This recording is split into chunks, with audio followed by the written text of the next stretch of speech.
Hello বন্ধুরা, বাংলার বাড়ি প্রকল্প নিয়ে আবারও একটি নতুন আপডেট উঠে এসেছে। বাংলার বাড়ি প্রকল্পে কাটমানি চাইলেই থানায় এফআইআর।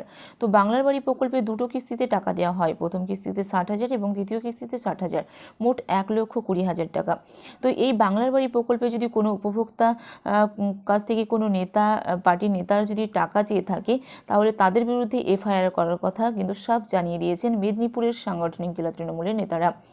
তো এই নিয়ে আজকের এই ভিডিওতে বিস্তারিত জানাবো কি জানানো হয়েছে। তার আগে ভিডিওটি যদি ভালো লেগে থাকে তো অবশ্যই একটি লাইক করবেন, বন্ধুদের সঙ্গে শেয়ার করবেন।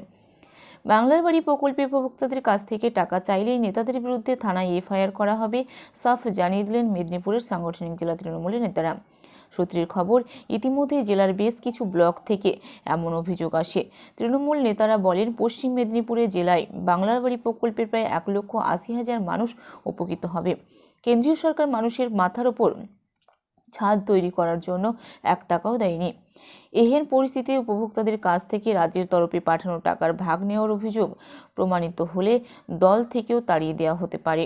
পাশাপাশি সাধারণ মানুষ মেদিনীপুর সাংগঠনিক জেলা তৃণমূলের কাছেও নির্ভয়ে অভিযোগ জানাতে পারবে। সেই ক্ষেত্রে সমস্ত রকম গোপনীয়তা বজায় রাখা হবে। মেদিনীপুর সাংগঠনিক জেলা তৃণমূল সভাপতি সুজয় হাজরা বলেন, কেন্দ্রের তরফে কোনো সহযোগিতা মিলছে না। তার মধ্যেও মুখ্যমন্ত্রী মমতা বন্দ্যোপাধ্যায়ের উদ্যোগে এত বিপুল সংখ্যক মানুষ বাড়ি পাচ্ছে। বহু কষ্ট করে রাজ্য টাকা পাঠাচ্ছে। কেউ উপভোক্তাদের কাছ থেকে টাকা চাইলে কড়া পদক্ষেপ নেওয়া হবে। সেই নেতা যে পদেই থাকুক না কেন তার শাস্তি হবে, এমনকি এফআইআর করা হতে পারে। আমাকে ফোন করে অভিযোগ জানাতে পারেন, এমনটা আশ্বাস। প্রসঙ্গত, কেন্দ্রীয় সরকার বাড়ি তৈরির জন্য সহযোগিতা করেনি। এর ফলে সাধারণ মানুষ দীর্ঘদিন ধরে সমস্যায় পড়ে। এরপরেও মুখ্যমন্ত্রী মমতা বন্দ্যোপাধ্যায় তাদের পাশে দাঁড়ানোর সিদ্ধান্ত নিন। গত বছর থেকেই বাংলার বাড়ি প্রকল্প শুরু হয়। এই প্রকল্পে পশ্চিম মেদিনীপুর জেলার প্রথম ধাপে 1,02,000 মানুষ বাড়ি পেয়েছে। এরপর এবছর দ্বিতীয় ধাপে প্রায় 1,80,000 পরিবার বাড়ি পাচ্ছে। তার মধ্যে কেশপুর ব্লকে 15,000, ডেবরায় 10,000, মেদিনীপুর সদর ব্লকে 9,000 এবং ব্লকে 16,000, সবং ব্লকে 16,000 পরিবার এই প্রকল্পের সুবিধা পাবে। এর ফলে স্বাভাবিকভাবে প্রত্যন্ত গ্রামের বাসিন্দারা খুবই খুশি রয়েছে। এক তৃণমূল নেতার কথায়, বুথ স্তরের অনেক নেতা বাড়ি পাইয়ে দেওয়ার কৃতিত্ব দিয়েছেন। সুযোগ বুঝে কেউ কেউ টাকা দেওয়ার দাবি জানাচ্ছেন। দল কয়েকজন নেতারা গতিবিধি নজরে রাখছে।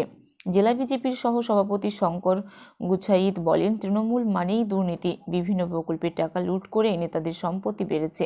একজন নেতারও শাস্তি হবে না, মানুষ এর বিচার করবে। জেলা তৃণমূলের সহসভাপতি মোহাম্মদ রফিক বলেন, বিজেপি নেতারা বিশ্বখ্যাত তার ডায়লগের জন্য। বিজেপি বাংলার মানুষের প্রাপ্য আটকে রেখেছে, বাড়ি করার টাকা দিচ্ছে না, আর মুখে বড় বড় কথা বলছে। নেতাদের মুখে দুর্নীতির কথা মানায় না, ওরা পারলে দেশটা বিকিয়ে দেখ, এমনটাই ঘোষণা করেছে।